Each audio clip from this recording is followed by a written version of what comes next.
Isang maulan na gabi, muntik ng masagasaan ang lasinggerang si Eunice nang mapagitna siya sa kalsada. Lasing na lasing siya dahil hindi siya makamove on sa pang-iiwan ng kanyang fiancé.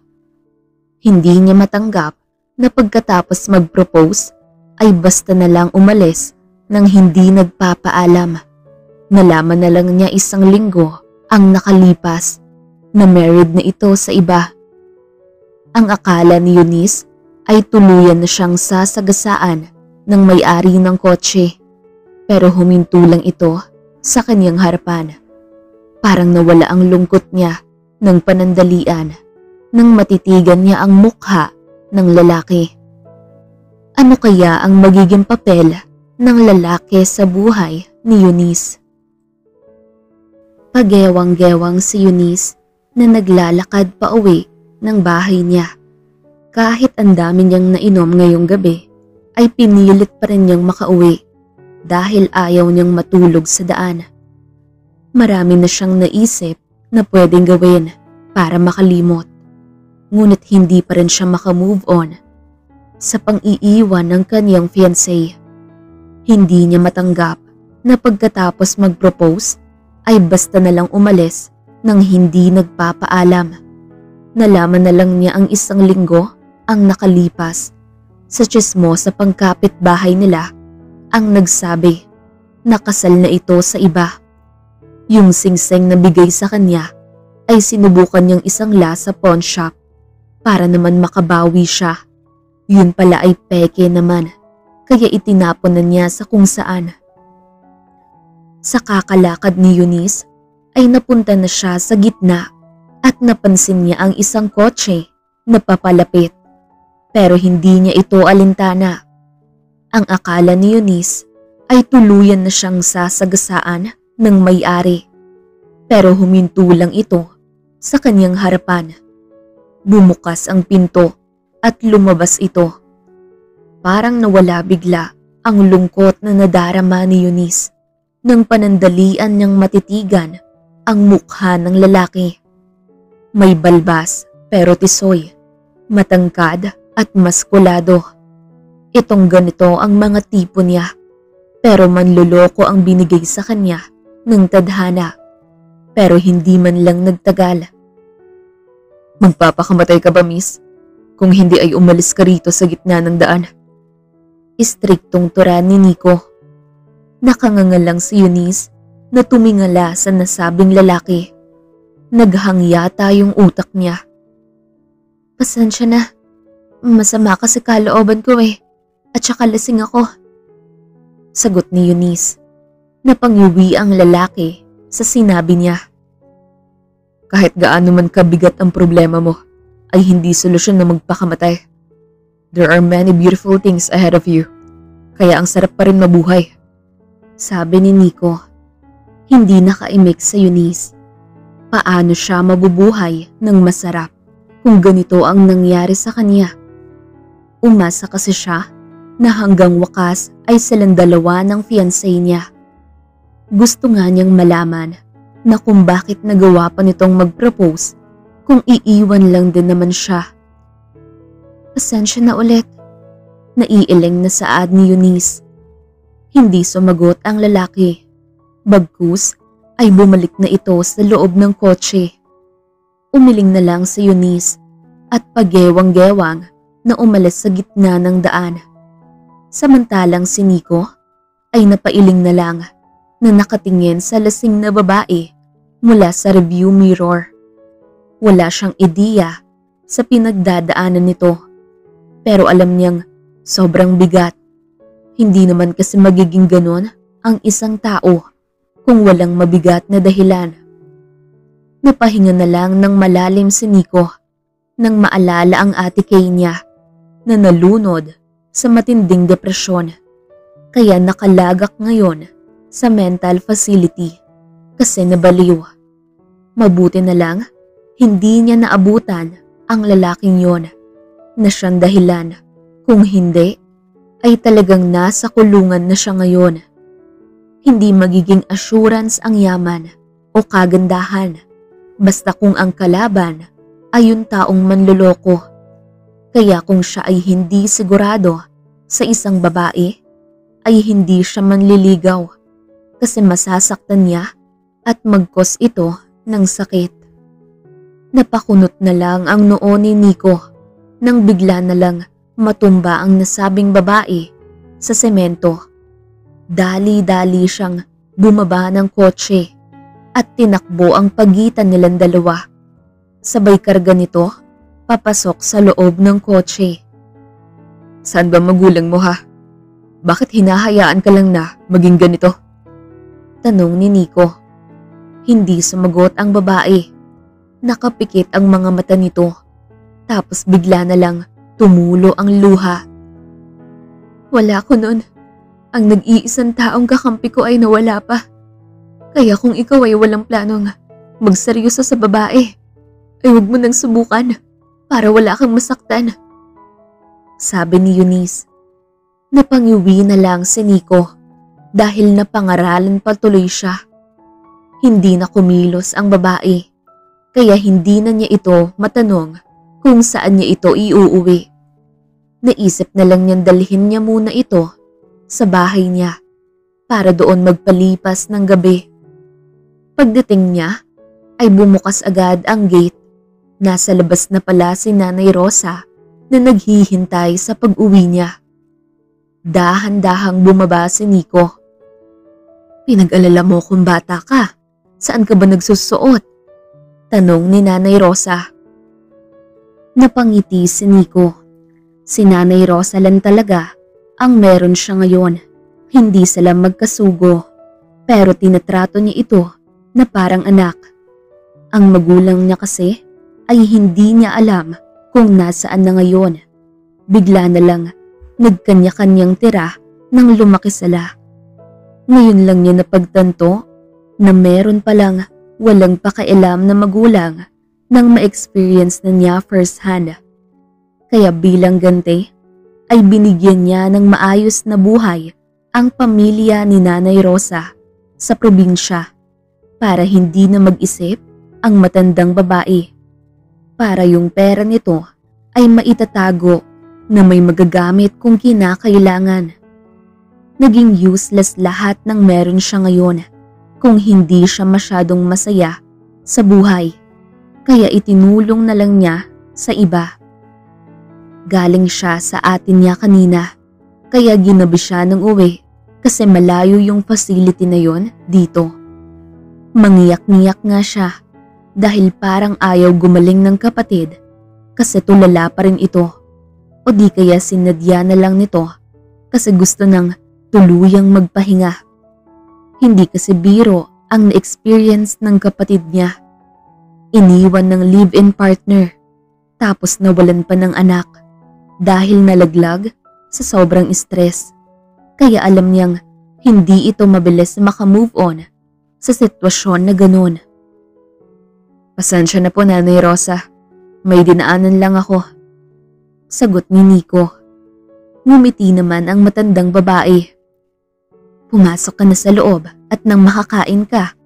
Hindi na mainit yung niluto ko kasi ang tagal mo. Sabi ni Nanay Rosa. Sandali lang po. May kasama po ako ngayon. Saad ni Nico. Napakunot ang noo ni Nanay Rosa. Nasaan na? Bakit hindi pa lumalabas? Nahihiya ba yan? Tanong ni Nanay Rosa. Natawa na lang si Nico. Lasing puto, Nanay Rosa. Nadaanan ko. Dinala ko na lang dahil baka mapahamak. Babae pa naman. Sagot ni Nico. Tumingin si Nanay Rosa sa loob ng kotse. Aba, babae nga. May problema ba o trip lang maglasing? Naiiling na tanong ni Nanay Rosa. Hindi ko po alam. Sagot ni Nico. Makalipas ang ilang minuto ay ipinasok na nila ang babae at dumiretso na sa kwarto para maasikaso na ni Nanay Rosa. Siya naman ay pumunta sa kwarto niya dahil gusto na niyang magbihis agad. Pagbalik ni Nico ay nakalabas na ng pinto si Nanay Rosa. Tapos ko na siyang bihisan. Pinahiram ko na lang ng duster at undergarments. Sabi ni Nanay Rosa. Salamat po nanay, matulog ka na po. Nakangiting sagot ni Nico.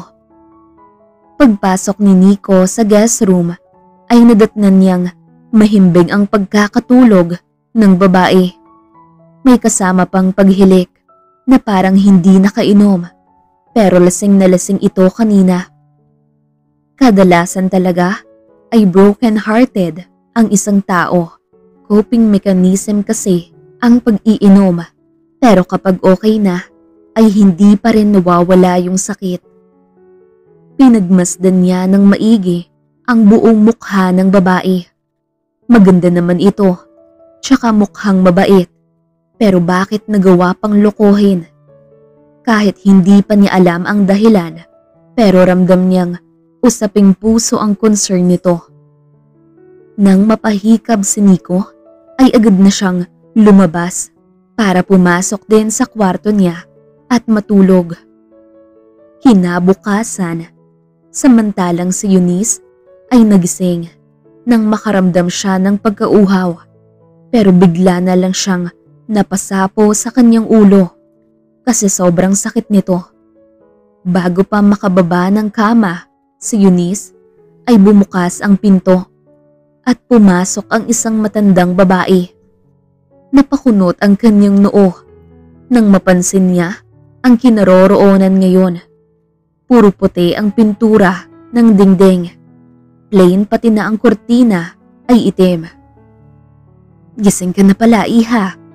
Ako nga pala si Nanay Rosa. Dinala ka rito ng alaga kong si Nico dahil lasing na lasing ka.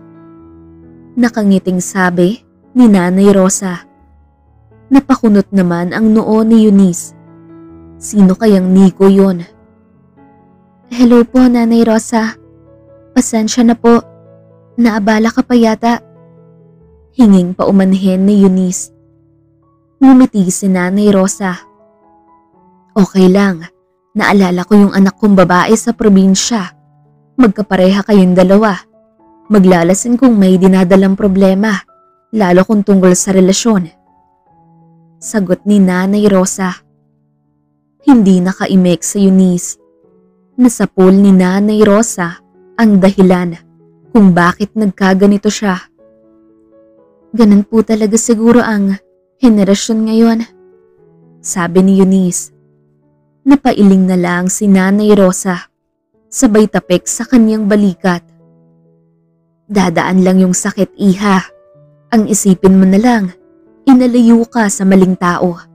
Maganda ka at mabait, kaya alam kong makakahanap ka rin ng tamang tao para sa'yo. Nakangiting turan ni Nanay Rosa. May punto naman si Nanay Rosa, pero masakit talaga. Sobra. Opo, Nanay Rosa. Siya nga pala, Eunice ang pangalan ko. Pakilala ni Eunice. Masaya akong makilala ka, Eunice. Magiging okay din ang lahat. Sagot ni Nanay Rosa. Tumangutango naman si Eunice. Maya-maya lang ay sabay na silang dalawa ni Nanay Rosa na bumaba ng hagdan. Natigilan siya nang makita niya ang isang lalaki na nagkakape sa kusina. Ito yung lalaking nakilala niya kagabi sa daan. Ito pala si Nico. Hindi na niya maalala na tinulungan siya nito kagabi sa kadahilan ng nag-pass out na siya. Magandang umaga po, sir. Nakayukong bati ni Eunice.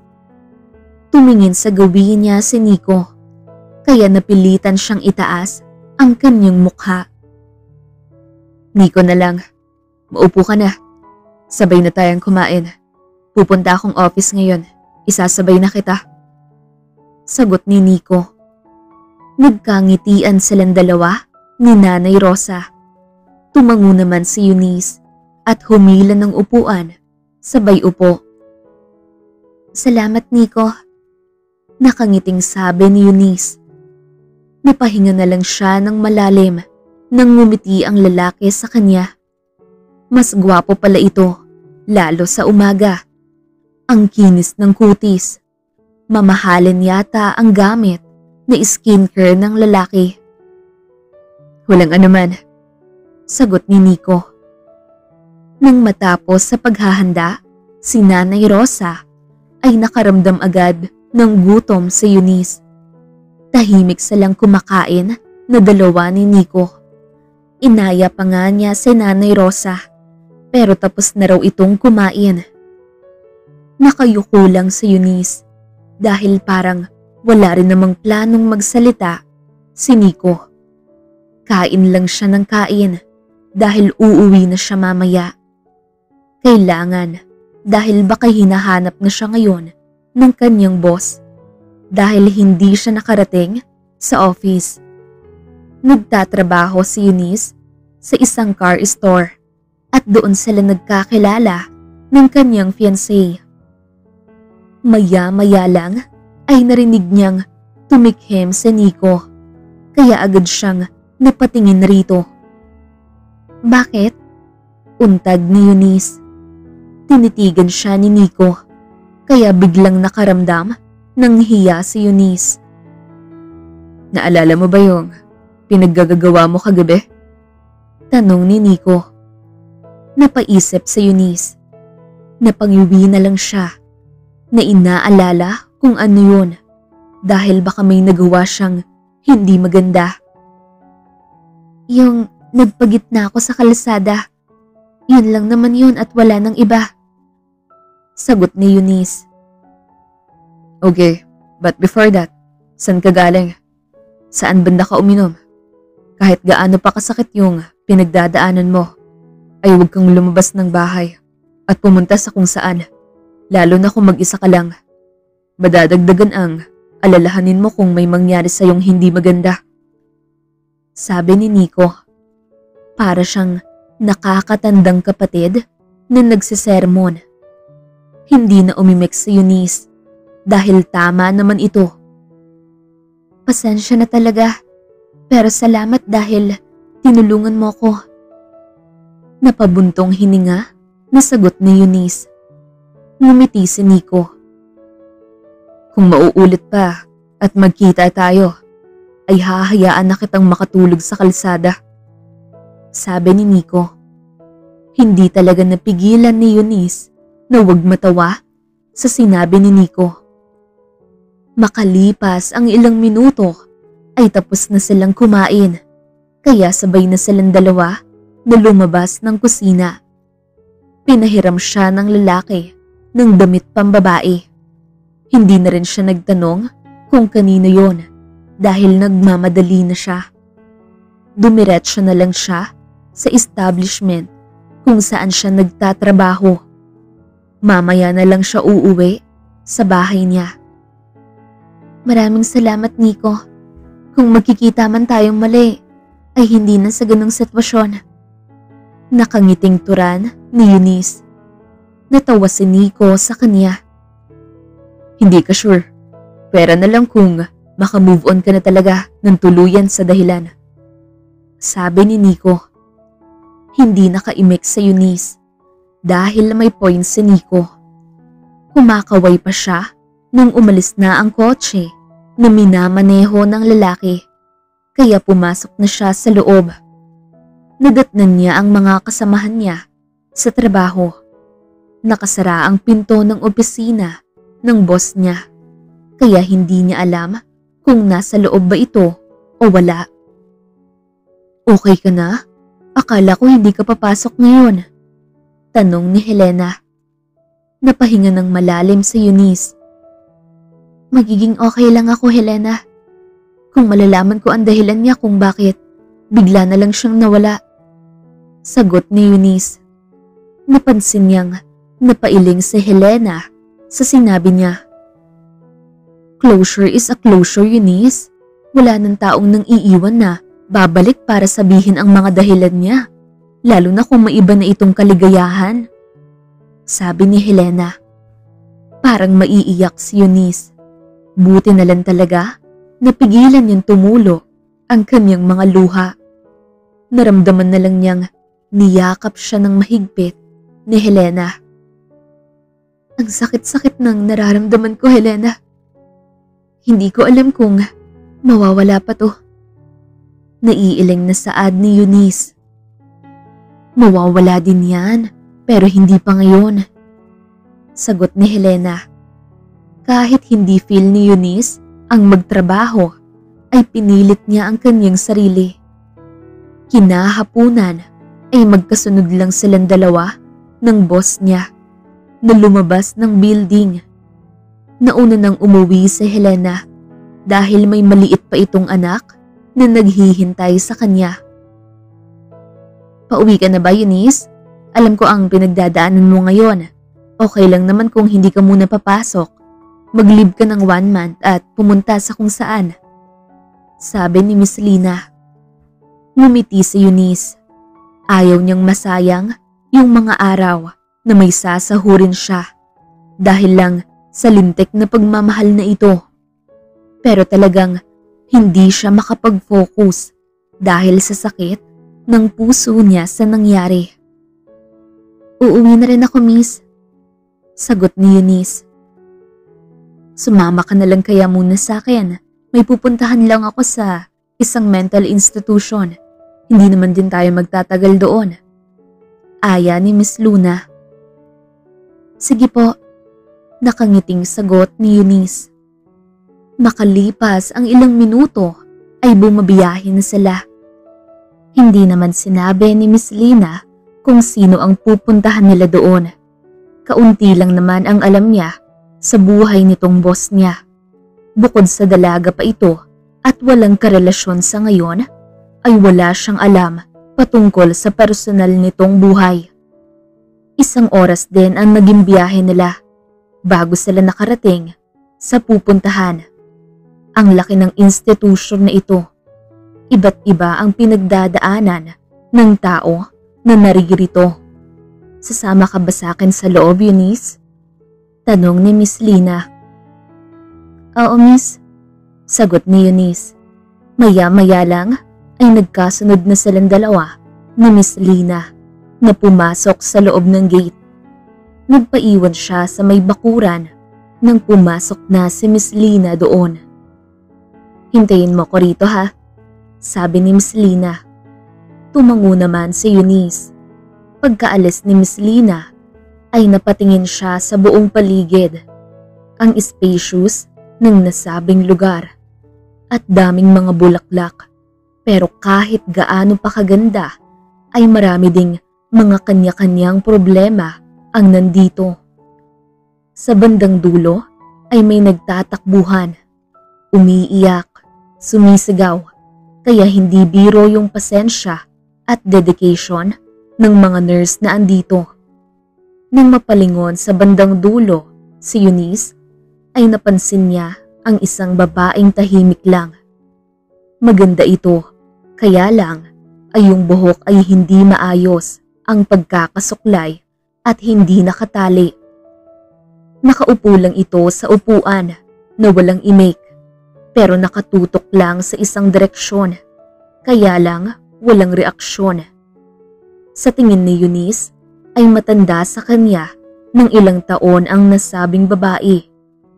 Dahan-dahan siyang lumapit sa kinaroroonan nito. Sa mismong harapan siya para makita niya ang itsura nito.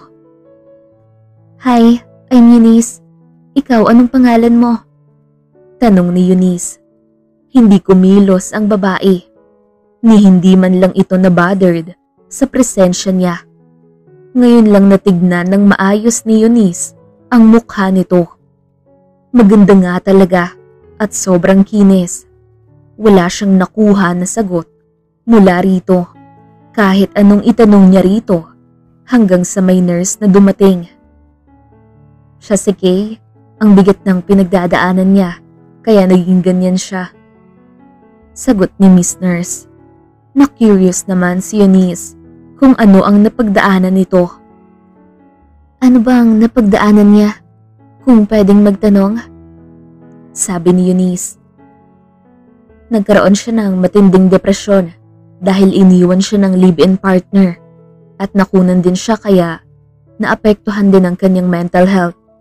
Tahimik lang siya ngayon, pero may mga times na sumisigaw siya, umiiyak at sinasaktan ng sarili. Sagot ni Miss Nurse. Dahil sa narinig ni Eunice, ay bigla na lang tumulo ang kanyang mga luha. Hindi niya napigilan ang kanyang sarili, kundi ang mapayakap siya ng mahigpit kay Kay. I'm sorry. Hindi na sana ako nagtanong pa. Ang sakit-sakit ng napagdaanan mo ngayon. Ganun din ako. Naging biktima din ako ng panloloko ng taong mahal ko. Pero lalaban tayo ha. Marami pa tayong chance na maging masaya ulit. Sabi ni Eunice. Wala siyang pakialam kung ano ang sasabihin ng nurse. Pero nasasaktan pa rin siya nang maalala niya ang ginawa ng kanyang ex-fiancé. Pero mas may masakit pa palang na pagdaanan ang ibang taong gaya ni Kay. Napapikit na lang si Eunice nang maramdaman niyang niyakap din siya ni Kay. Kumalas na ng yakap si Eunice at nakita niyang tumulo din ang mga luha ni Kay. Pinunasan niya ito, sabay halik sa pisngi ng babae. Walang kapatid si Eunice, kaya nangangarap siyang magkaroon ng kahit isa lang, pero hindi siya napagbigyan ng magulang. Nawala na lang ang mga ito. Bago siya umalis, ay kinuha niya sa nurse kung anong araw ang visiting time dito sa institution na ito para mapuntahan niya si Kay at makapag-usap silang dalawa. Habang naglalakad siya palayo, ay napansin niyang nilingon pa siya ng babae, kaya kumuway siya rito. Hinintay na lang niya sa labas ng gate si Miss Lina at dito niya pinakawalan ang kanyang iyak na malakas. Samut-sari ang kanyang nadarama ngayon. Awa kay Kay at awa na rin para sa kanyang sarili. Ang sakit talaga maiwan, lalo na kung hindi nagpaalam ang taong mahal mo. Mahirap talagang mag-move on, lalo na kung ginawa mong mundo ang taong yon. Umiiyak ka ba, Eunice? May pag-aalalang tanong ni Miss Lina. Hindi niya namalayan na nasa likuran na pala niya ito. Pinipilit ni Eunice na ngumiti sa harap ng kanyang amo. Ang sakit po talaga, Miss Lina. Sagot ni Eunice. Napahinga ng malalim si Miss Lina, sabay tapik sa kanyang balikat. Mag-leave ka na muna ng 1 buwan o 2, Eunice, para makapagpahinga ka. Huwag ka mag-alala, hindi naman kita papalitan. Sabi ni Miss Lina. Napangiti si Eunice. Napakabait talaga ng babaeng ito. Swerte ang mapapangsawa kung sakali. Salamat po, Miss Lina. Sagot ni Eunice. Makalipas ang ilang minuto, ay lulan na sila ng kotse pa uwi. Naalala ni Eunice si Kay. Hindi madali ang pinagdadaanan nito sa buhay. Umaasa siya na sana gagaling ito at makakabalik na. Iniisip niya, ayaw naman niyang humantong sa ganon, pero naging alcoholic siya. Pagdating niya ng bahay, ay hindi muna siya kumain ng hapunan. Bagkus ay kumuha siya ng beer sa loob ng fridge. Binuksan at saka tinungga. Nang mga lahati na yung laman ng hawak niyang bote, ay nagsilabasan na naman ang kanyang luha. Hindi kasi siya matapang pagdating sa sakit, kaya ang tagal niya bago mag-move on. Hapon pa lang ay 5 bote na yung natapos ni Eunice. Nang sumakit ang tiyan niya, ay saka pa lang siya kumain. Baka mabaliw na siya ng tuluyan sa ginagawa niya sa kanyang sarili. Kailangan niya sigurong lumayo muna para naman kahit papaano ay makalimutan niya ang sakit. Pero ang tanong, saan naman siya pupunta? Kinabukasan ay umpisa na ng leave ni Eunice sa trabaho, kaya naggrocery muna siya at dumalaw sa institution para puntahan niya si Kay. Pagdating niya ay hinanap niya agad ang babae. Sa dating pwesto pa rin ito nakatambay. Hindi pa siya nakalapit ay narinig na niya ang sinabi nito na nagpatigil sa kanya. "Bumalik ka," sabi ni Kay. Naging masaya si Eunice dahil naririnig niya ang boses ni Kay. Kasi noong umpisang kita nila ay hindi niya ito nakakausap. "Oo, nag-leave kasi ako sa trabaho dahil hindi ako nakapag-focus kaya pinuntahan kita rito," sagot ni Kay. Pagkalapit ni Eunice ay agad niyang binigyan ng mahigpit na yakap ang babae. "Kamusta ka na rito?" Nakangiting tanong ni Eunice. Biglang tumahimik si Kay at tumingin sa malayo. "Huwag mo akong kamustahin. Hindi naman ako okay. Baliw ako. Bakit ka ba nagtitiis na bumalik rito?" sagot ni Kay. Napahinga ng malalim si Eunice. Naupo siya sa tabi ni Kay. Nasa bench kasi ang babae kaya nakaupo siya. "Gustong-gusto kong bumalik rito dahil gusto kitang maging kaibigan. Kay, may pinagdadaanan din ako, kaya mo. Pero pinipilit ko ang sarili ko na maka-move on. Huwag mong iisipin na kaya ka andito dahil baliw ka ha. May pinagdadaanan ka lang. Darating din ang araw na gagaling ka at babalik ka sa dating ikaw," sabi ni Eunice. "Ayoko nang bumalik pa sa dating ako," naiiling na sagot ni Kay. Napabuntong hininga na lang si Eunice. "Huwag mong sabihin yan, Kay. Huwag mong sirain ang buhay mo dahil lang sa isang taong walang pakialam sa'yo," sabi ni Eunice. Hindi na umimik si Kay, kaya tumayo si Eunice para lapitan ang babae. Nilabas niya ang kanyang dalang suklay, pati na rin makeup kit, dahil gusto niyang pagandahin lalo si Kay. Hindi naman nagreklamo si Kay nang itali niya ang buhok nito. "Bakit mo ba ginagawa ang lahat ng ito? Hindi mo naman ako kaano-ano?" tanong ni Kay. Napangiti si Eunice. "Wala akong kapatid, Kay, kaya ikaw na lang," sagot ni Eunice. "Baliw ako. Bakit gusto mo pa akong maging kapatid?" sabi ni Kay. Napailing na lang si Eunice. Sabay buntong hininga. "Hindi ka nga baliw," tura ni Eunice. Natigilan naman si Kay dahil tumaas yung boses niya. Wala siyang intensyon na maging ganun ang tono niya, pero gusto niyang ipabatid dito na hindi ito baliw. "Huwag ka nang bumalik rito. Kung babalik ka man ay hindi na kita haharapin," saad ni Kay. "I'm sorry. Hindi naman kita sinigawan," sagot ni Eunice. Nilagyan niya ng make-up ang mukha ni Kay. Pagkatapos ay nag-walk out ito. Napailing na lang si Eunice na sinusundan ng tingin ang babae na papasok sa loob ng facility. Sa sumunod na linggo, habang si Nico ay kinamusta niya ang kanyang ate Kay. Gusto niya kapag dadalaw siya ulit ay haharapin siya nito at magkausap silang dalawa. "Kamusta po ang ate ko?" tanong ni Nico. Kinausap niya si Jean, ang nurse na naka-assign na magbantay sa kapatid. "Ilang linggo na namin siyang pinapakalma dahil nagsisigaw siya at umiiyak. Hinahanap niya yung kaibigan niyang dumadalaw rito," sagot ni Jean. Napakunot ang noo ni Nico at naalarma siya sa narinig. "Sinong kaibigan? Lalaki ba?" tanong ni Nico. "Babae po, sir. May dinadalaw lang po yata rito. Noong nakaraan, nagkita sila at nagkausap.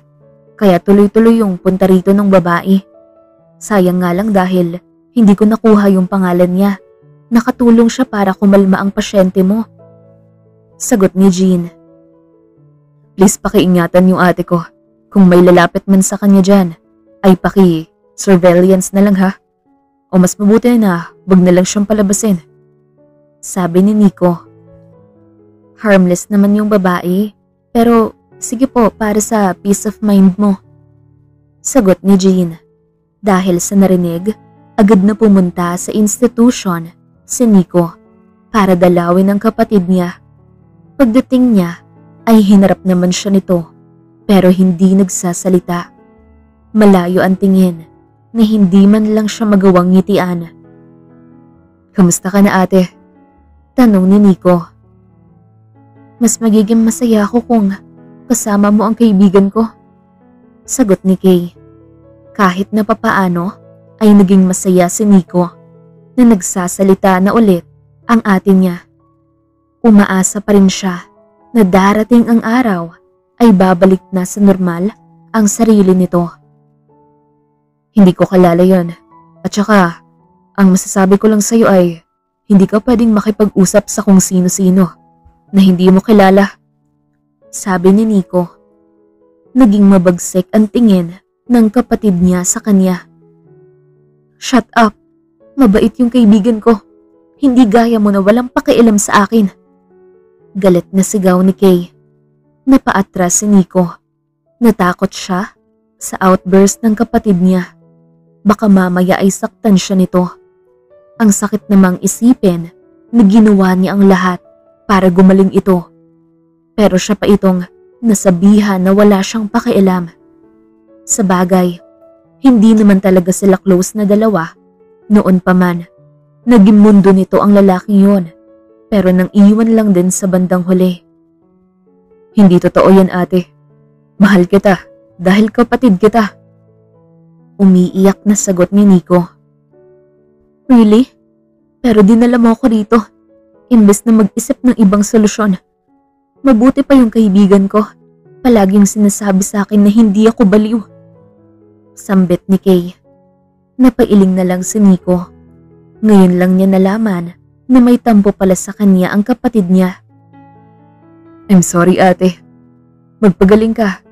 Basta kapag umayos ka na ay ilalabas kita agad rito," saad ni Nico. "Umalis ka na! Alis!" sigaw ni Kay.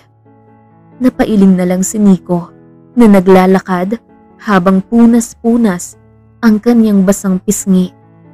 Hindi naman niya alam kung saan niya hahanapin ang kaibigan ni Ate Kay. Naabutan na lang siya ng gabi sa paglilibot sa syudad hanggang sa napadpad siya sa isang bar.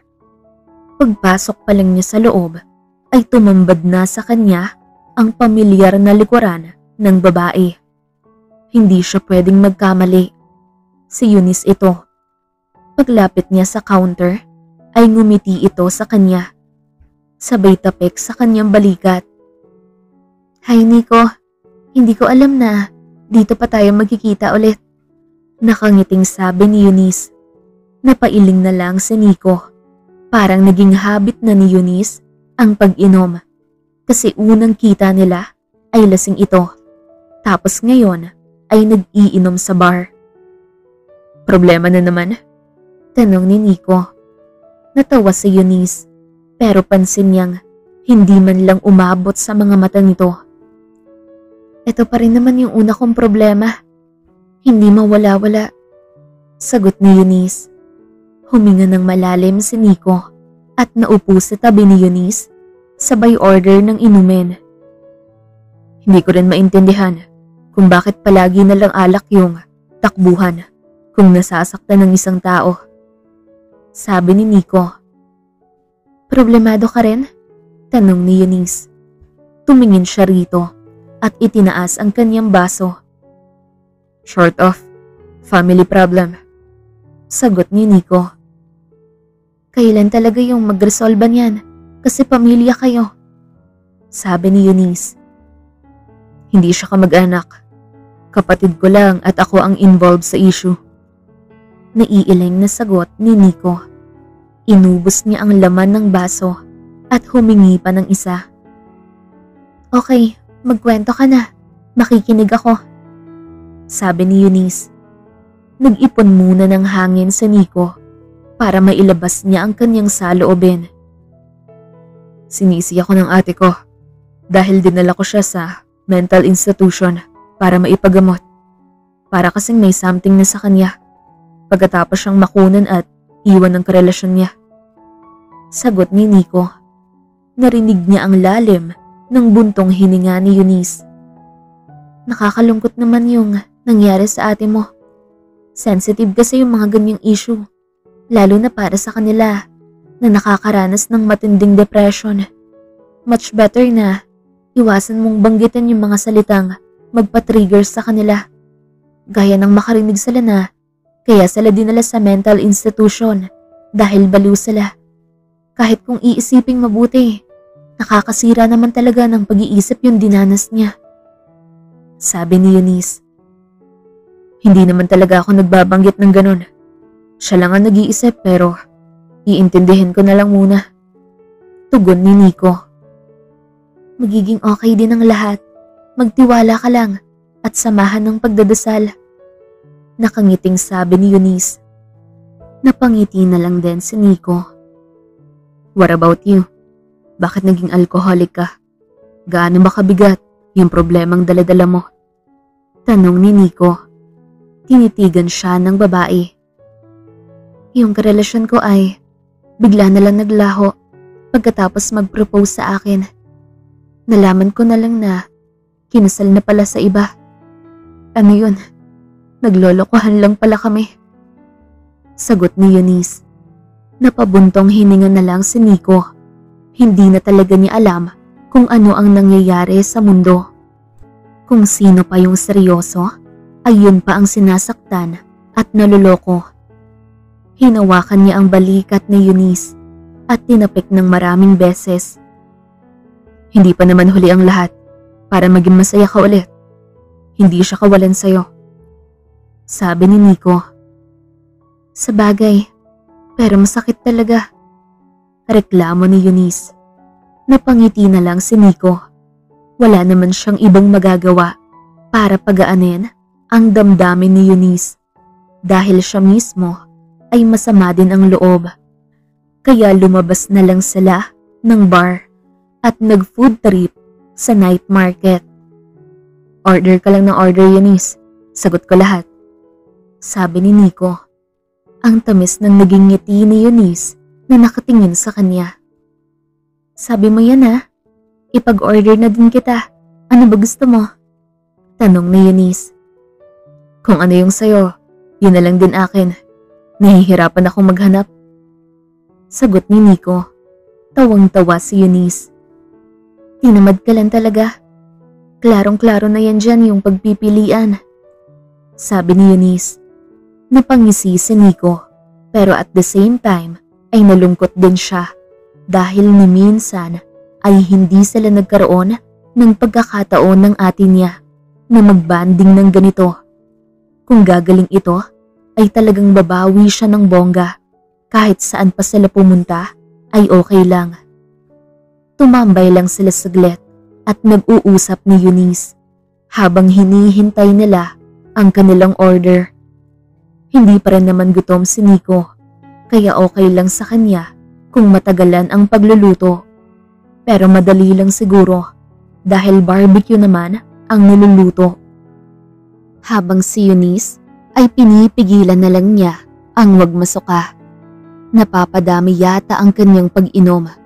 Sumakit na rin ang kanyang ulo. Nagpalinga-linga siya at naghanap ng pwedeng mabilhan ng candy para mawala itong masamang pakiramdam niya.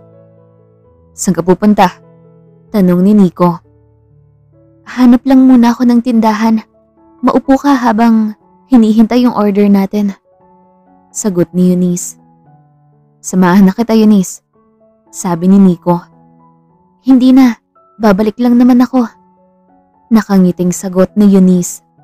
Mabuti na lang, hindi nagpumilit pa si Nico. Kaya nagmamadali na siyang naglakad palapit rito. Mabuti na lang, nakahanap siya agad. Pero humiling siya na baka pwede siyang makagamit ng restroom. Mabuti na lang, mabait yung may-ari. Pagpasok pa lang ni Eunice, ay talagang inilabas niya lahat ang kinain niya kasi masama talaga ang kanyang pakiramdam.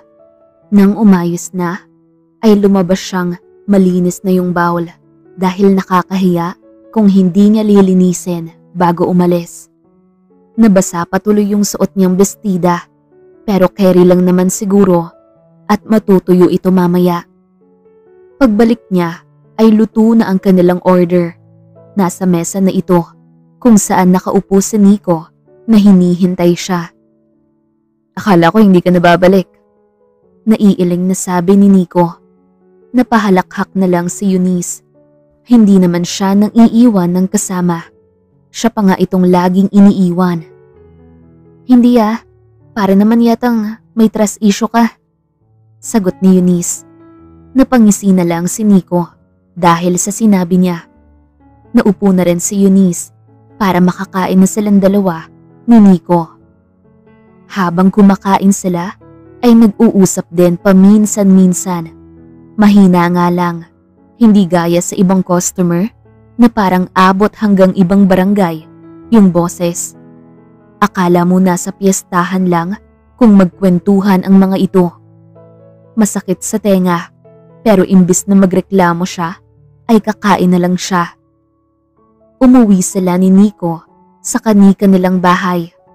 Sabi nga nito, kung magkaroon siya ng time ay bumisita siya doon sa bahay dahil hinahanap siya ng matandang babae. Minsan nga lang sila nagkita ay ang laki na agad ng impact niya rito. Pero nakakatuwa naman. Ibig sabihin lang nun ay nakikita nito ang kabutihan ng kanyang puso. Sa sumunod na buwan ay tsaka nagkaroon ng panahon si Eunice na madalaw ulit si Kay sa facility. May hangover pa siya dahil lasing na naman siya kagabi. Parang gusto niyang sisihin ang dating nobyo dahil nagkakaganto siya ngayon. Hindi pa rin nawawala yung sakit sa pang-iiwan nito sa kanya. Nagmamadaling naligo si Eunice para makapunta na siya agad doon. Pagdating niya ay yung nurse yung nakausap niya at ang sabi ay hindi na pumapayag yung pamilya ni Kay na makipag-usap yung pasyente sa hindi related dito. Nagulat na lang si Eunice nang may biglang yumakap mula sa likuran niya. Si Kay pala. Kamusta ka na? Ang tagal mong hindi bumalik rito. Nagalit ka ba sa akin? Tanong ni Kay. Nagkatinginan silang dalawa nung nurse pero ngumiti lang ito. Bumalik na sa normal ang itsura ni Kay. Parang wala nang mali rito. Hindi niya alam kung lasing pa ba siya o sadyang gumaling na talaga ito. Okay lang ako. Naging busy lang ako kaya hindi ako agad nakabalik rito. Sagot ni Eunice. Ngumiti si Kay. Akala ko nga nagalit ka sa akin. Tumaas kasi boses ko noong huli tayo nagkita. Sabi ni Kay. Masaya si Eunice dahil sa changes kay Kay. Malaki ang posibilidad na tuluyan na itong gumaling. Maya-maya lang ay naupo silang dalawa sa bench. Yung nurse ay iniwan na lang sila kahit ayaw nitong gawin. Hindi ako nagalit sa'yo. Siya nga pala, okay ka na ba? Sinunod mo na ba yung palaging bilin ko na magpagaling ka? Tanong ni Eunice. Oo naman, pero sa sarili mo mismo ay hindi mo ma-apply yon. Amoy alak ka pa. Sagot ni Kay. Napahinga ng malalim si Eunice. Bigla siyang nahiya sa kaibigan pero mas pinili na lang niyang ngumiti. Gagaling din ako gaya mo, Kay. Para kapag makaalis ka na rito ay magkikita pa rin tayo sa labas. Only outing tayo doon. Nakangiting sabi ni Eunice. Sige, sabi ni Kay. Bago umalis si Eunice, ay kumain muna silang dalawa ni Kay ng prutas na dala niya habang nag-uusap ng kung ano-ano. Umaasa siya na sana ay tuluyan ng gumaling ang babae. Sa sumunod na buwan, samantalang si Nico ay nakatanggap ng magandang balita. Tuwang-tuwa siya dahil tuluyan ng gumaling ang ate niya sa depression at wala na itong dinadalang problema. Ang laking tulong daw ng paggaling nito ay yung pagdalaw ng kaibigan ng kapatid niya na naging curious din siya kung sino yon. Dali-dali siyang umalis para puntahan ang ate niya at pagdating niya ay nasa bakuran na ito. Naghihintay, nakabihis na. Paglapit pa lang niya ay agad niyang niyakap ng sobrang higpit at gumanti din ito ng yakap sa kanya. Salamat naman sa Diyos at gumaling ka na ate. Nakangiting sabi ni Nico. Oo, aalis na ba tayo agad? Baka pwede kong hintayin muna yung kaibigan ko. Baka dumalaw siya at wala na ako rito. Tanong ni Kay. Malalaman din naman niya dahil makakausap niya yung nurse mo rito. Sagot ni Nico. Napahinga ng malalim si Nico. Kahit anong pilit niya ay ayaw talaga. Pero mabuti na lang ay napakiusapan ng nurse na kung babalik yung kaibigan ay ibibigay na lang yung address nila. 1 linggo ang nakalipas ay bumalik na ang sigla sa sarili ni Ate Kay. Palagi na itong nakangiti na nawala rito ng 1 taon. Bumili nga ito ng bagong cellphone at palaging nag-online. Nagbabaka sakali na mahanap yung contact ng kaibigan nitong hindi niya alam kung ano ang pangalan. Balik kaya tayo doon sa institution, Nico. Baka magpang-abot kami doon ng kaibigan ko. Sabi ni Kay. Napakamot sa batok niya si Nico. Huwag na ate. Kung magkikita man kayo ay kahit anong tagal ay pagtatagpuin kayong dalawa. Kung dumalaw man siya doon, ay talagang malalaman niya na wala ka na doon. Sagot ni Nico. Napasimangot si Ate Kay. Kailan pa kaya kami magkikita? May usapan pa naman kaming mag-outing. Sabi ni Kay. Napangiti na lang si Nico. Hanggat maaari ay ayaw niya munang ma-involve ulit sa lalaki ang kapatid niya. Dahil ayaw na niyang maranasan nito ulit ang ganung senaryo. Masyadong nakakatakot. Frustrating. Magkikita din kayo. Sagot ni Nico. Sa kabilang banda, si Eunice ay nakaramdam ng lungkot dahil hindi na sila magkikita ni Kay. Noong nagpunta siya, ay ibang nurse kasi ang nakausap niya, kaya hindi nito alam ang address ng babae. Kaya paano pa silang magkikitan dalawa? Pero at least, masaya siya para rito dahil na-overcome nito ang dagok ng buhay nito. Nakayanan nitong labanan yung depression at sakit na dulot ng mga nangyari. Nasa bahay lang ngayon si Eunice. Umiinom siya pero hindi naman siya lasing.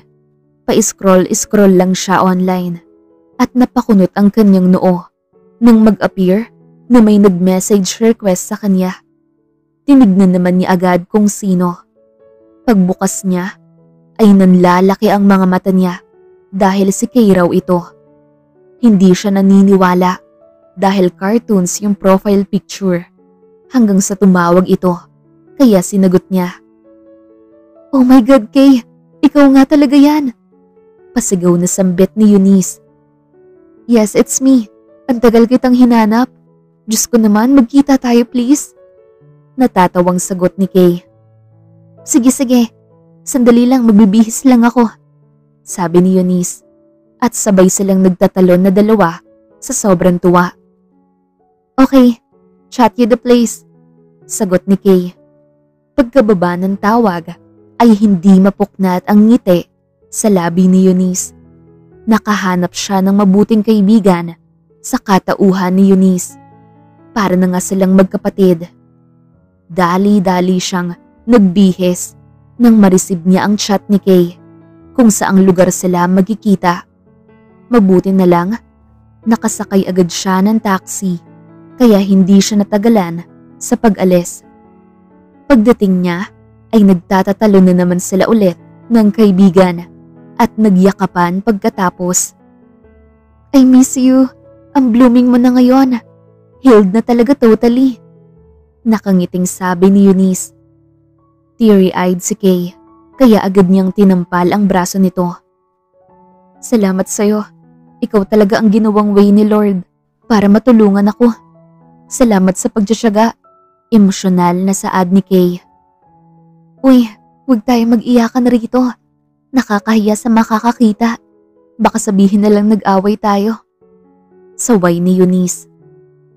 Masayang masaya lang ako. Akala ko nga ituluyan akong mawala sa aking sarili. Naiiling na sambit ni Kay. Ngumiti si Eunice at hinawakan niya ang kamay ng kaibigan. Part lang ako ng healing mo, pero ang kabuuan ay ikaw mismo ang tumulong sa sarili para gumaling. Turan ni Eunice. Sana ikaw din. Naging alcoholic ka na. Sa tuwing magkikita tayo ay amoy alak. Kung nagawa kong makasurvive, alam kong kaya mo rin. Sabi ni Kay. Oo naman. Nakangiting sagot ni Eunice. Maya-maya lang ay magkahawak kamay silang dalawa ni Kay na pumasok sa isang restaurant. Kumain muna sila bago nila nilibot ang buong syudad. Masayang masaya si Eunice. Sa ganitong paraan ay makakalimutan na niya ang kanyang problema. Kahit papaano ay magawa niyang ngumiti na hindi malala yung sakit. Hinahapunan ay ayaw ni Kay na magkahiwalay sila ng landas, kaya dinala siya nito sa bahay nito. Nagulat siya dahil gate pa lang ay pamilyar na.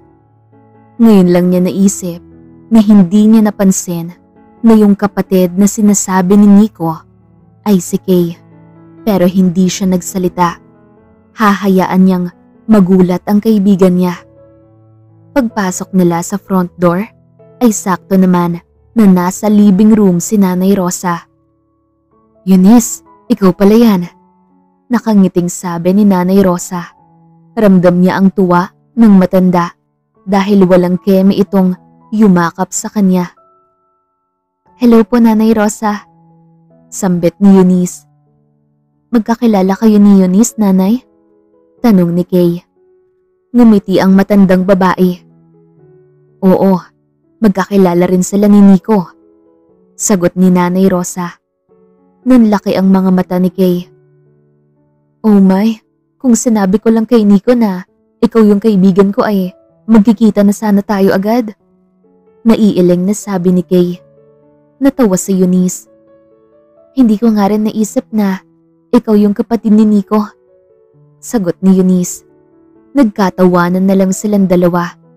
Pinaupo silang dalawa ni Nanay Rosa at nagpaalam itong ipaghahanda sila ng makakain.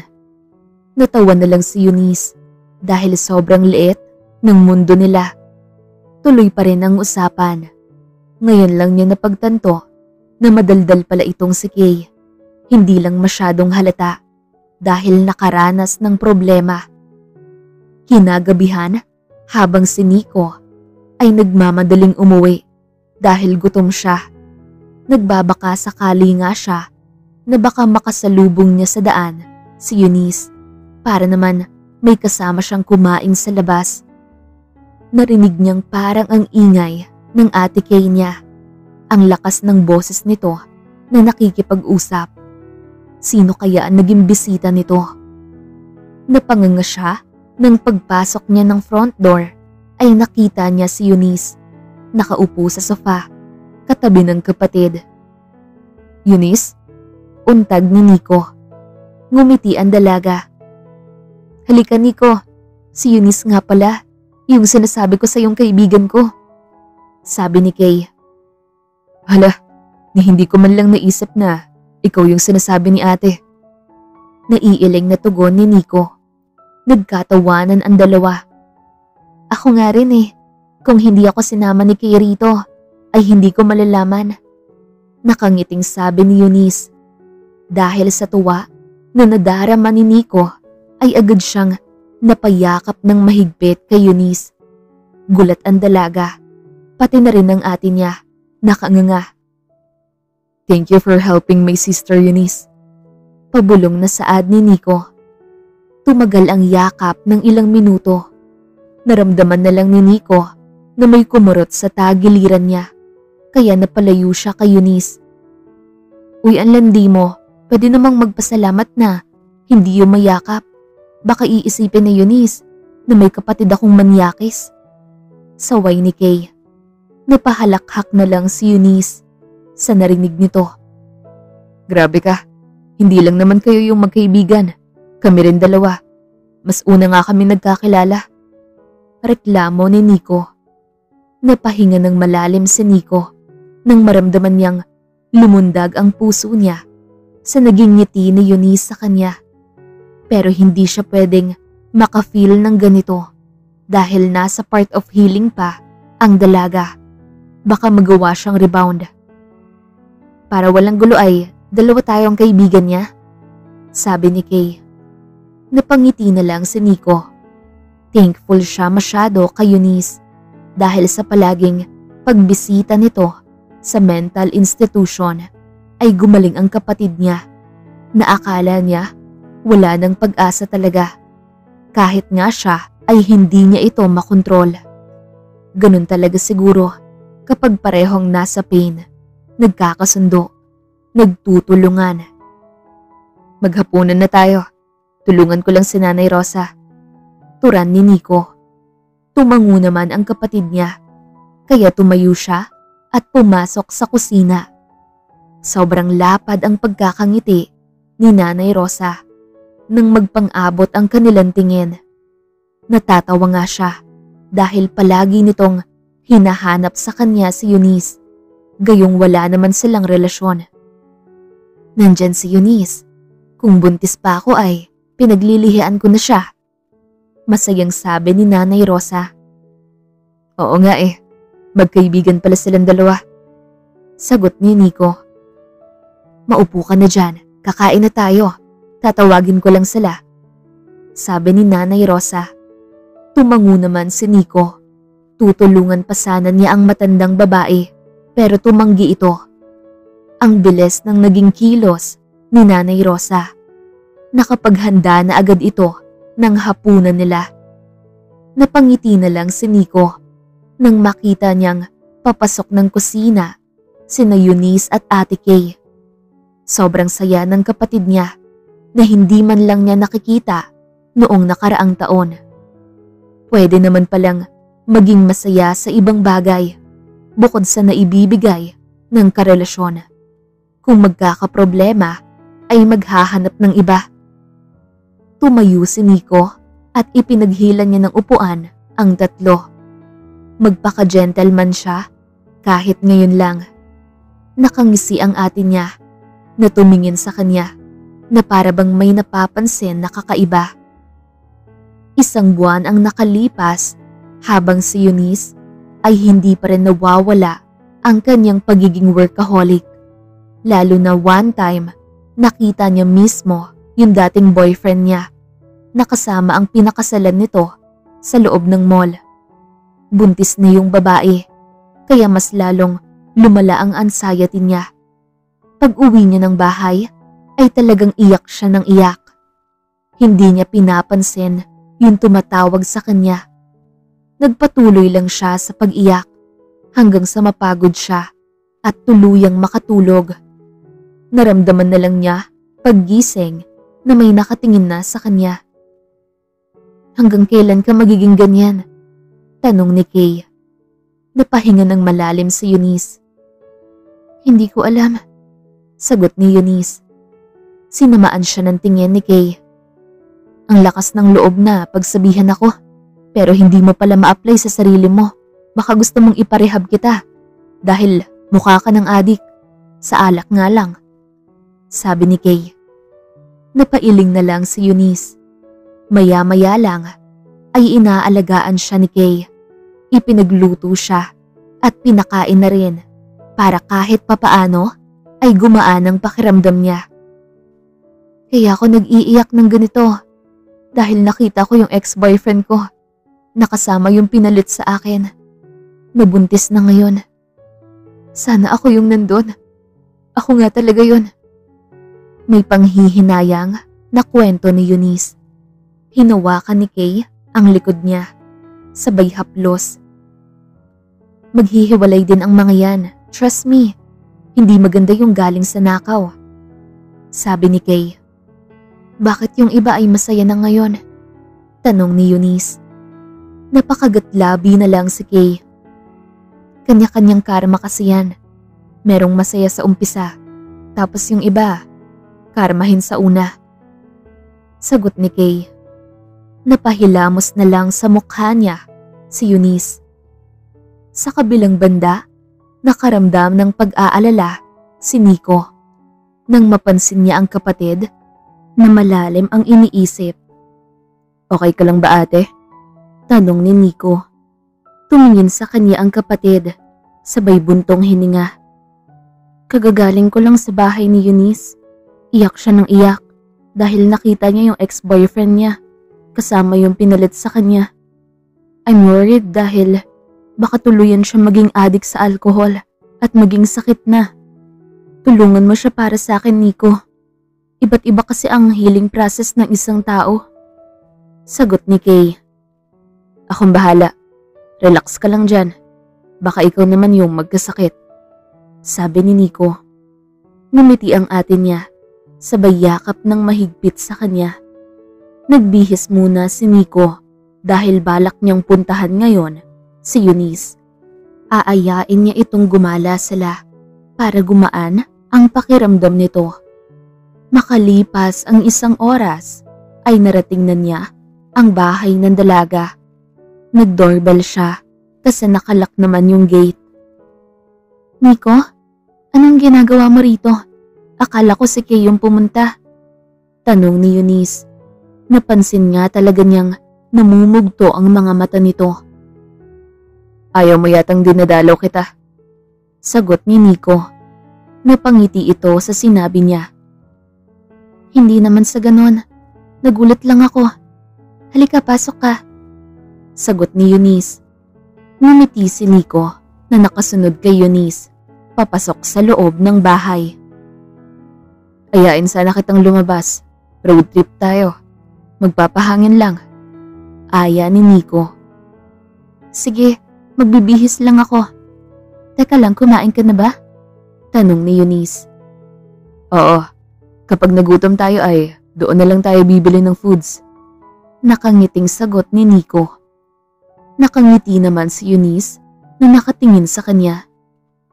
Okay, mabilis lang ako. Sabi ni Eunice. Kahit hindi, hintayin na lang kita. Hindi naman ako nagmamadali. Turan ni Nico. Pagpasok ni Eunice sa loob ng kwarto ay humiga muna si Nico sa sofa. Ang sakit ng buong katawan niya. Lalagnatin nga yata siya. Naiipon na lahat. Hindi kasi siya mahilig magpamassage, kaya yung pagod niya ay palaging andyan, hindi nawawala. Hanggang sa nakatulog na lang si Nico. Nagising siya nang mapansin niyang may humahaplos sa kanyang noo. Masama ba pakiramdam mo? Mainit ka eh. Tanong ni Eunice. Para akong lalagnatin. Sagot ni Nico. Napahinga ng malalim si Eunice. Ikukuha muna kita ng gamot. Kung hindi mo kaya ay hindi na lang tayo aalis. Sabi ni Eunice. Okay lang, kayang-kaya ko to. Nakangiting sagot ni Nico. Napailing na lang si Eunice na tumingin sa kanya. Nang mawala sa paningin niya ang babae, ay napangiti na lang si Nico. Ngayon, naiintindihan na niya kung bakit gustong-gusto ng ate niya itong si Eunice. 1 oras ang nakalipas ay lulan na sila ng kotse niya. Dahan-dahan lang sa pagmamaneho si Nico. So far ay maayos naman ang kanyang pakiramdam dahil nakainom siya ng gamot. Tapos nilutuan siya ng lugaw ni Eunice. Sobrang maalaga pala ng babae, kaya swerte ang magiging nobyo nito kung sakali. Hindi talaga nakapag-isip ang lalaking yon na basta na lang naghanap ng iba. Dahan-dahan lang sa pagmamaneho si Nico dahil napapansin niyang napapatingin si Eunice sa bawat madaanan nila. Bakit ka walang girlfriend, Nico? Kailan ang huli mong relasyon? Tanong ni Eunice. Napatingin agad si Nico kay Eunice. 6 years ago pa. Matagal na rin. Naging busy kasi ako sa trabaho. Kaya nakalimutan ko na ang pakikipag-date. Sagot ni Nico. Lahat ba ng rason sa hiwalayan ay cheating? Sabi ni Eunice. Ngumiti si Nico. Hindi naman. Yung sa amin ay mutual yon. Kasi kahit gaano pa sinasabi ng ibang tao na bagay kami, pero hindi talaga kami magkakaintindihan. Kaya mas mabuting maghiwalay na lang. Nakangiting sagot ni Nico. Napahinga ng malalim sa Eunice. Masakit pa rin yun panigurado. Turan ni Eunice. Oo, pero mas mabuti na rin yun. Kaya ikaw ay mag-move on ka na. Nag-aalala na si ate dahil naging alcoholic ka na masyado. Help yourself para maging maayos na ang takbo ng buhay mo. Sabi ni Nico. Ngumiti lang si Eunice sa kanya. Maya-maya lang ay nilibot nilang dalawa ang buong syudad at inabot sila ng gabi sa tabing dagat. Hinayaan na lang niya ang babae na sumandig sa kanyang katawan habang malayo ang naging tingin nito. Mahal mo pa rin ba talaga? Paano ka makaka-move forward at makahanap ng bagong pag-ibig kung mai-stuck ka sa nakaraan? Tanong ni Nico. Narinig niya ang malalim na paghinga ni Eunice. Magiging okay din ako. Sagot ni Eunice. Sa sumunod na buwan ay naging close sina Nico at Eunice. Umaasa siya na sana maging masaya ang babae na kasama niya. Kahit busy man siya sa trabaho, ay meron pa rin siyang inilaang time para kay Eunice. Kahit yung ate niya ay ganun din ang ginagawa. Bumalik na sa trabaho si Eunice, pero hindi pa rin maalis sa sarili nito ang pag-iinom. Gusto niyang tulungan ito na maramdaman ang sakit nang hindi idinadaan sa alak yung paghil. Kaya bilang tulong nito sa ate niya, ay kailangan din niya itong tulungan. Nang mag-out siya sa opisina, ay sinundo niya ito sa pinagtatrabahuan nito. Kinahapunan ay nasa labas na siya ng building at hinihintay ang babae. May kasama itong naglalakad. Nakita talaga niya na inaasar ito ng kasama nang makita siya. Umalis na yung kasama sa trabaho ni Eunice nang makalapit ito sa kanya. Okay ka lang? Parang nahihirapan ka na sa buhay ah. Natatawang tanong ni Nico. Napangiti na lang si Eunice sa sinabi niya. Mas ikaw ang mahihirapan dahil imbes na ipapahinga mo yan ay talagang pumunta ka pa rito. Sagot ni Eunice. Mas mawawala yung pagod ko kapag kasama kita. Mahinang sabi ni Nico. Ha? Ano yun? Tanong ni Eunice. Pasimpleng ngumiti si Nico. Mabuti na lang, hindi narinig. Wala, halika na. Sagot ni Nico. Mas nahihirapan nga talaga siya dahil sa mga araw na nagdaan ay nakakaramdam na siya ng kakaiba sa tuwing magkasama silang dalawa ng babae. Ipinagbukas pa niya ng pinto si Eunice at siya na rin ang nagsuot ng seatbelt nito. Nagulat nga siya dahil hinaplos nito ang pisngi niya at buong mukha, kaya ang puso niya ay bigla na lang kumislot. Pahinga ka naman, hindi yung pagod ka na nga. Sinusundo mo pa talaga ako. Inaayang gumala. Okay lang naman ako. Sabi ni Eunice. Hindi ka okay. Hindi mo nga tinutulungan ang sarili mo na mag-move on. Angal ni Nico. Hindi tuloy nakaimik si Eunice. 2 buwan ang nakalipas ay tuluyan na talagang nahulog ang loob ni Nico kay Eunice. Yung simpleng tulong lang sana ay nauwi sa effort na mapagaan niya ang kalooban nito ay magiging masaya na siya.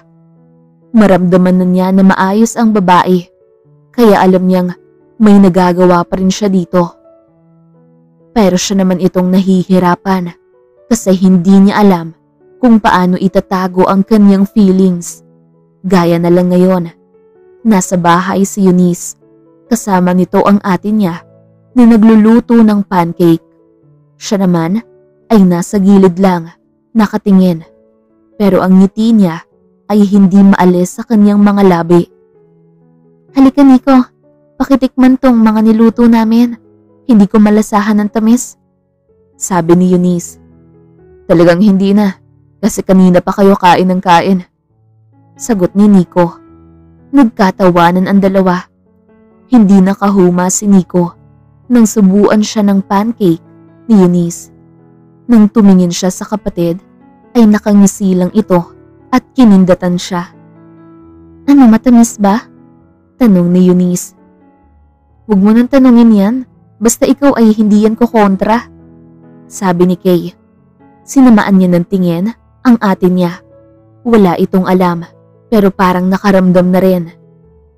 Hayaan mo na, para naman malagyan natin ng sugar sa susunod na luto. Saad ni Eunice. Oo, matamis. Sagot ni Nico. Tapos ang ate niya ay nakangisi. Inaasar talaga siya ng babaeng ito. Kung hindi lang ito matanda sa kanya ng ilang taon, ay kanina pa niya ito nabatukan. Sige, tikman mo pa to. Busog na kami, tapos ikaw ay nakatingin lang kanina. Sabi ni Eunice. Nahihiya na si Nico dahil sinusubuan na siya ng babae ng pancake. Yung ate naman niya ay tawang-tawa lang. Nang lumabas ng kusina si Eunice para sagutin ang tawag, ay naiwan silang dalawa ng kapatid niya. Ano, kaya pa ba yung kilig? Tanong ni Kay. Ewan ko sa'yo ate. Napahingang malalim na sagot ni Nico. Napangisi na lang ang kapatid niya. Mahal mo no? Gusto mo? Tanong ni Kay. Oo, natamaan ako eh. Sagot ni Nico. Tinapik ng ate niya ang kanyang balikat. Sabihin mo na, bago ka magsisi na, hindi mo na ilabas yung feelings mo para sa kanya. I like her a lot for you. Wala ka nang hahanapin pa. Nakangiting sabi ni Kay. Napangiti na lang si Nico na niyakap ang kapatid. Sa sumunod na linggo, samantalang si Eunice ay day off sa trabaho. Kahit papaano ay nakatulong ang presensya ni Nico. Yun nga lang ay nadali pati yung puso niya. She's okay na, pero nagmahal na naman siya ulit. Nahihiya nga siya kay Kay. Para hindi nito mahalata, ay talagang pinipilit niyang itago kahit na masaya siya na kapag andyan si Nico sa paligid. Naglalaba siya ngayon, kaya hindi pa siya nakapunta sa usapan nila ni Kay. Kakain raw sila sa isang restaurant at ito ang magbabayad. Iba talaga yung mayaman. Parang hindi nauubusan ng pera kahit hindi magtrabaho. Pero siya ay kailangan talaga niyang kumayod para sa pang-araw-araw na gastusin. Kinagabihan ay saka pa lang nagising si Eunice. Nakatulog siya kanina pagkatapos niyang maglaba. Mabuti na lang naintindihan ni Kay. Pwede naman daw ngayong gabi. Naligo muna si Eunice. Ngayon lang naman ito dahil malalamigan siya kapag palaging naliligo sa gabi. Naghanap siya ng maayos na bestida na pwede niyang suotin. Naglagay siya ng kaunting make-up para hindi siya maputla tignan. Habang si Nico ay napakunot ang noo nang mapansin niyang nag-chat yung ate niya na mag-dinner daw sila sa labas. Bakit hindi man lang siya hinintay para sabay na silang dalawa na umalis? Nagbihis na si Nico. Katatapos lang niyang maligo, kaya pinunasan muna niya ang basang buhok. Ngayon lang nag-aya ang kapatid. Hindi naman pwedeng hindian niya ito. May plano pa sana siyang puntahan si Eunice sa bahay nito para ayain niya itong lumabas. Pero naunahan siya ng ate niya.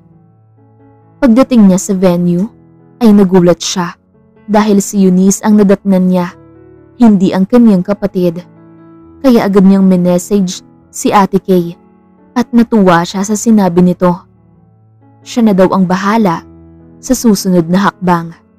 Plano pala nitong magkaroon sila ng dinner date ngayon para magkaroon sila ng chance ni Eunice na makapag-usap. Huminga ng malalim si Nico. Hi Eunice, good evening. Masayang bati ni Nico.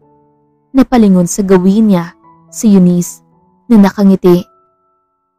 Inaya ka rin ni Kay? Tanong ni Eunice. Oo, pero hindi raw makakarating si ate dahil masakit yung tiyan niya. Sagot ni Nico. Tumayo si Eunice kaya agad siyang lumapit rito para bumeso. Napahinga ng malalim si Nico dahil sobrang bango ng babaeng mahal niya. Ganon? Sobrang sakit ba? Nakainom na ba siya ng gamot? Ano bang nakain niya? Tanong ni Eunice. Napakagatlabi na lang si Nico. Yung pag-aalala nito sa atin niya ay sobrang genuine. Kaya nag-guilty siya bigla. Hindi naman sinabi na sobrang sakit. Basta sumakit daw yung tiyan niya. Sagot ni Nico. Maupo ka na. Teka lang, tatawagan ko siya. Sabi ni Eunice. Napakamot lang sa batok niya si Nico. Mabisto na talaga siya kung ibubuko siya ng kapatid na hindi masakit yung tiyan niya. Ayaw niyang magalit sa kanya ang babae. Hello Eunice, pasensya na ha, hindi ako makakarating sa usapan natin. Sabi ni Kay. Dinig na dinig ni Nico ang usapan dahil naka-loudspeaker ito. Masakit daw ang tiyan mo, sabi ni Nico. Nagkita kami rito. Uminom ka ng gamot ha, pupuntahan kita dyan mamaya. Turan ni Eunice. Oo naman, ingat. Sagot ni Kay. Pagkatapos ng tawag, ay nakahinga ng maluwag si Nico. Kung gusto mo ay, tayo na lang ang mag-dinner para hindi masayang yung effort natin sa pagpunta rito. Sabi ni Nico. Ngumiti si Eunice. Oo naman, ikaw pa ba? Malakas ka sa akin. Sagot ni Eunice. Natawa si Nico sa banat ng babae. Gaano kalakas? Parang bagyo ba? Tanong ni Nico. Oo, tipid na sagot ni Eunice. Natigil na ang usapan nilang dalawa nang may lumapit na waiter at binigyan sila ng menu. Kanya-kanyang order sila nito. Dinamihan na ni Nico para matagal silang magkasama ni Eunice. Naghintay muna sila ng ilang minuto bago dumating ang order nila. Kumain na rin sila agad para matapos at masabi na niya rito ang itinatago niyang feelings. Nang matapos sila sa pagkain ay binayaran na agad ni Nico at dinala niya si Eunice sa isang overlooking. Nililipad ng hangin ang buhok ng babae. Mas lalo itong naging maganda sa paningin niya ngayon. Nakatingin si Eunice sa mga ilaw na nagkikislapan galing sa buong syudad. Kaya malaya si Nico na mapagmasdan ang kabuuan nito. Kumusta ka na? Okay ka na ba? Tanong ni Nico. Lumingon sa kanya si Eunice at ngumiti. Oo naman. Hindi ko na naisipang uminom ng uminom hanggang makatulog. Nawala na yung sakit kaya okay na ako. Sagot ni Eunice. Nakatulong naman siguro ako ano? Seryosong tanong ni Nico. Sobra. Ang laki ng naitulong mo sa akin, Nico. Kaya maraming salamat. Sabi ni Eunice. Tumitig si Nico kay Eunice. I can't take that thank you of yours, Eunice. Dahil sa kasagsagan ng pagtulong ko sa'yo, ay hindi ko namamalayan na minahal ka na pala ng puso ko. Hindi ako mapakali kapag naiisip ko may feelings ako para sa'yo. Hindi mo kailangang sumagot ngayon dahil baka nag-aalangan ka pa. Basta ang importante ay nasabi ko tong nadarama ko. I love you, Eunice. I really do. Madamdaming sabi ni Nico. Samantalang si Eunice ay ngumiti na tumingin kay Nico. Bakit niya hindi bibigyan ng pagkakataon ang puso niya na magmahal ng tamang tao? Kasi alam naman niyang mabait si Nico. Magkakasundo silang dalawa. So, manliligaw ka? Tanong ni Eunice. Ha? Gulat na sambit ni Nico. Parang ayaw mo naman yata. Wag na lang. Naiiling na tura ni Eunice. Napatawa si Nico sa sinabi niya. Gusto ko. Gustong gusto ko. Nagulat lang ako dahil may sagot ka kagad. Nakangiting sabi ni Nico. Siyempre, meron talaga. Sagot ni Eunice. Ibig sabihin yan ay gusto mo rin ako. So may chance pa? Tanong ni Nico. Of course. Nakangiting sagot ni Eunice. Dahil sa pag-uusap na yon ay pumayag si Eunice na ligawan siya ni Nico. Napapansin naman niyang genuine ang lahat ng effort nito. Kaya natutuwa siya. Hindi niya iniisip yung mga negative vibes. Positive lang dapat. Makakamtan din niya ang inaasam ng kanyang puso. Makalipas ang isang buwan ay tuloy pa rin sa panliligaw sa kanya si Nico. Pero sa kilos nilang dalawa ay parang magkasintahan na sila. Parang nakaramdam nga siya ng hiya kay Kay, pero isinintabi na lang niya dahil masaya naman siya. Anong tingin mo kay Nico? Pasado ba siya sa'yo? Tanong ni Kay. Napangiti si Eunice. Paano kung hindi? Magagalit ka yata sa akin? Sagot ni Eunice. Alam ko ang ugali ng kapatid ko. Hindi siya titigil hanggat hindi niya nakukuha ang gusto niya. Nakangiting sabi ni Kay. Natawa na lang si Eunice. Seryoso na tayo rito, Kay. Gustong gusto ko ang kapatid mo, okay? Kaya huwag kang mag-alala. Sagot ni Eunice. Napangiti na lang si Kay na niyakap siya ng sobrang higpit. Kinabukasan ay pumasok ng trabaho si Eunice. Hindi siya naihatid ni Nico dahil busy ito sa negosyo. Hindi niya inakala na sa paglabas niya ng building bandang hapon ay si Johnny ang nadatnan niya. Ang ex-boyfriend niyang walang bayag. Mabuti na lang okay na siya kaya wala na siyang hatred dito ngayon. Kamusta ka na, Eunice? Tanong ni Johnny. Natawa si Eunice. Hindi niya maintindihan talaga kung kailan okay na ang lahat tsaka pa magpapakita yung mga taong nanakit. Ang kapal din naman ng pagmumukha mo na pagkatapos mo kong iwanan ay nagawa mo pa akong kamustahin. Bakit ngayon pa? Bakit hindi noon? Nang uuyam na sagot ni Eunice. I'm sorry. Nadala ako ng temptation sa paligid. Hindi kita naisip noong mga panahong yun. Gago ako eh. Sabi ni Johnny. Para saan pa yung sorry mo? Magiging useless lang yan dahil nangyari na ang lahat. Sagot ni Eunice.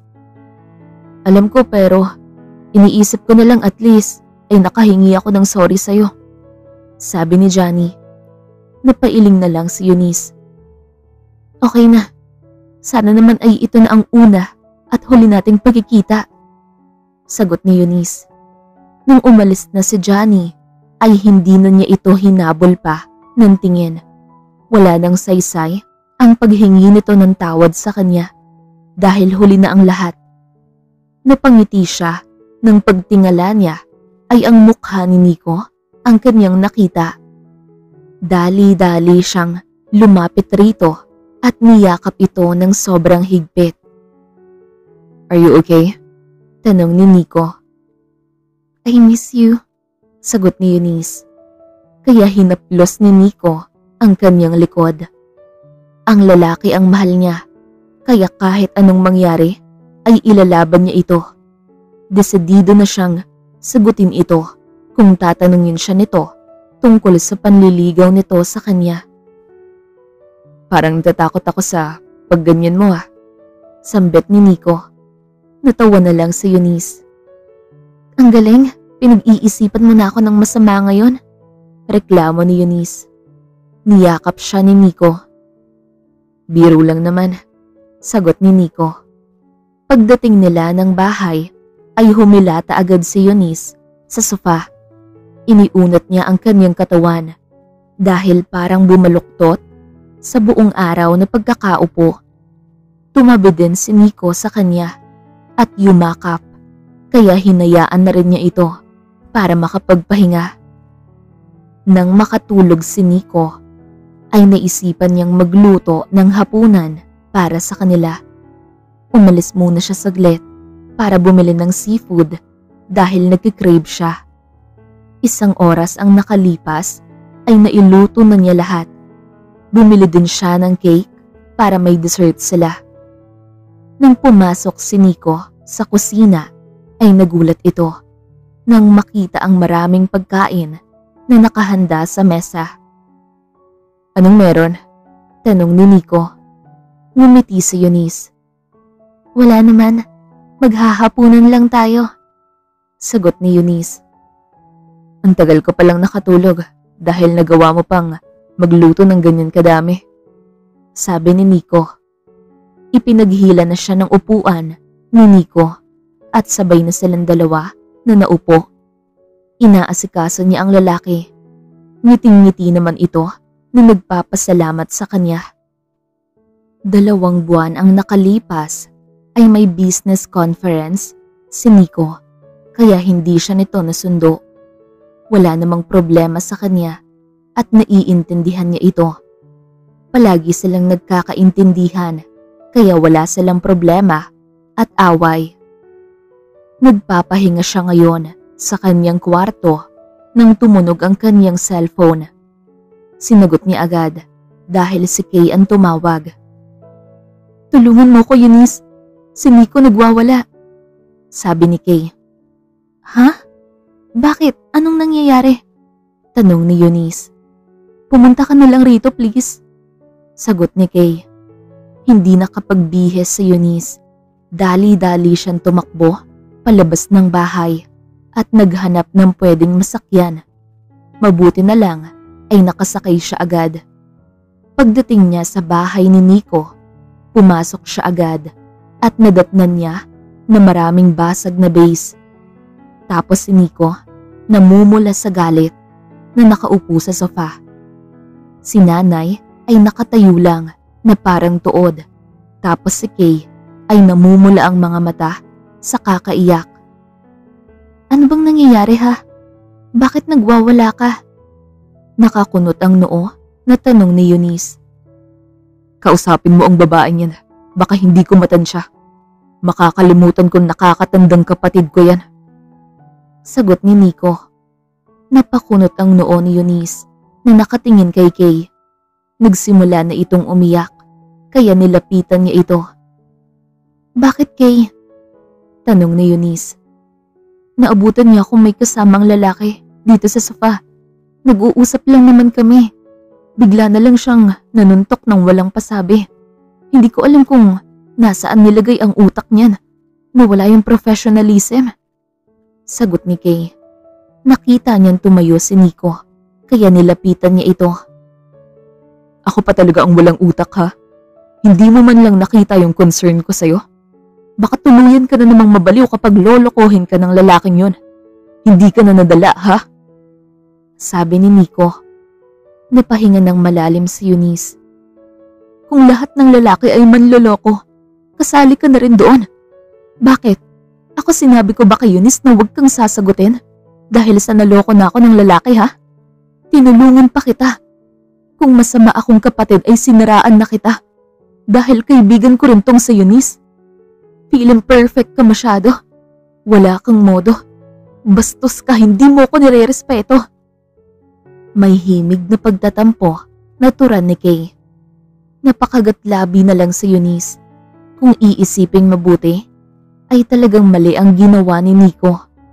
Ano na lang kaya ang masasabi ng lalaking nasuntok nito? "Kung ayaw mo mapagsabihan o nabastusan ka sa ginawa ko, ay umalis ka rito sa pamamahay ko. Total may pera ka naman. You can live on your own kasama ng lalaking yon," sabi ni Nico. "Nico, ano ba? Huminahon ka nga," saway ni Eunice. "Talagang aalis ako," sabi ni Kay. Napabuntong hininga na lang si Eunice. "Dati ka pa naman ganyan eh. Kailan ko pa ba nararamdaman na may ate ako ha? Wala akong kapatid dahil ni minsan ay hindi ko ma-feel na mahal mo ko. Nung una, mas importante sa'yo yung lalaki mo na hindi mo nga ako magawang kamustahin. Pero anong ginawa sa'yo? Niloko ka na nagpabaliw sa'yo. Tapos ngayon uulit ka pa. Hindi ka na nadala. Hindi naman nakakawala ng dignidad. Yung magpaalam ka man lang sa akin. Hindi yung basta na lang ako magugulat na pag-uwi ko ay may lalaki na. Turan ni Nico. Tama na. Pareho naman kayong mali. Sabi ni Eunice. Naunang nag-walk out si Nico. Pinilit niya itong pigilan pero ibinagsak lang ang kamay niya. Kaya hinayaan na lang muna niya ito. Si Kay na lang ang hinarap niya. Inaya niya ang kaibigan na lumabas muna sila para magpahangin. Iyak pa rin ito ng iyak at huminto sila sa isang coffee shop. Nag-order sila ng 2 milk tea, cookies, and cream flavor para naman lumamig ang pakiramdam nila. Sino ba yung lalaking yon? Tanong ni Eunice. Napailing si Kay at huminga ng malalim. Si Attorney Rod De Vera. Nakilala ko siya sa mall. Tapos hiningi niya yung number ko. At 2 buwan na kaming nagpapalitan ng mensahe. Parang kasalanan ko din eh. Kasi hindi ko sinunod yung sinabi niyang magpaalam muna ako sa kapatid ko. Sagot ni Kay. Pero mali pa rin ang manuntok ng walang paalam. Paano kung kasuhan siya nun ng physical injury? Sabi ni Eunice. Sinubukan kong i-message at humingi ng tawad. Hindi pa nagre-reply. Naiiling na sagot ni Kay. Napabuntong hininga na lang si Eunice. Pagkatapos nilang mag-usap ay may dumating na lalaki sa coffee shop kung saan sila naroon. May pasa ito galing sa gilid ng labi kaya alam niyang ito na yon. Ipinakilala siya ng kaibigan. Bagay ang dalawa, parehong maganda at gwapo. Mukha namang mabait si Rod. Ipinakilala siya ni Kay kay Rod. Napakagatlabi na lang sa Eunice. Pasensya na po talaga, attorney. Sadyang ayaw lang talaga niyang magkaroon ng lalaking makausap itong si Kay. Dahil sa past experience na to. Hinging paumanhin ni Eunice.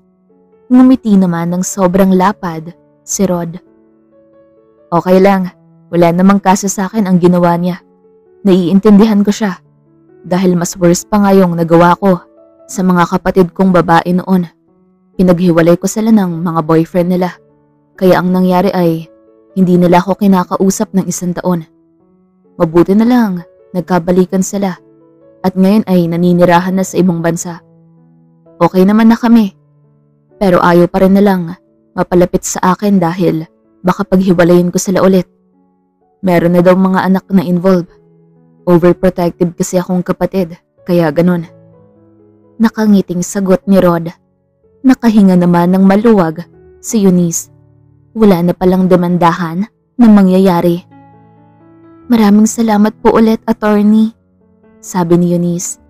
Maya-maya lang ay nagpaalam na si Eunice sa dalawa dahil balak niyang puntahan si Nico sa bahay nito. Pagpasok niya ay sabi ni Nanay Rosa ay kanina pa daw nasa kwarto nito ang lalaki. Hindi pa daw lumalabas mula pa kanina.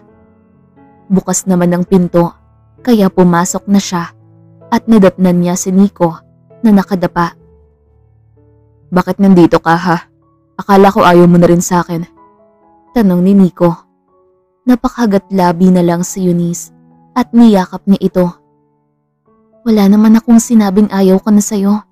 Hindi mawawala yung pagmamahal ko dahil lang sa nakita ko ang pag-uugali mo na yon. Pwede namang magtanong pero bakit kailangan mo pang manuntok ha? Parang wala kang pinag-aralan sa asta mong ganun. Pinapahiya mo si Kay. Sagot ni Eunice. Narinig niya ang paghinga ng malalim ni Nico. Alam ko, wala na akong magagawa kung tuluyan na siyang umalis rito sa bahay. Naiiling na sabi ni Nico. Natawa na lang si Eunice. Humingi ka ng tawad sa kanya. Hayaan mo siyang maging masaya. Marami pang chance na magiging maligaya siya ulit. Kasi hindi naman lahat ng lalaki ay pare-pareho.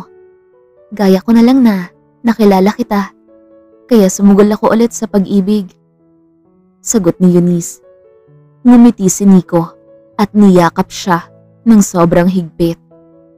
4 na buwan ang nakalipas habang si Nico ay humingi na ng tawad kay Sir Rod dahil sa inasta niya rito, pati na rin sa atin niya.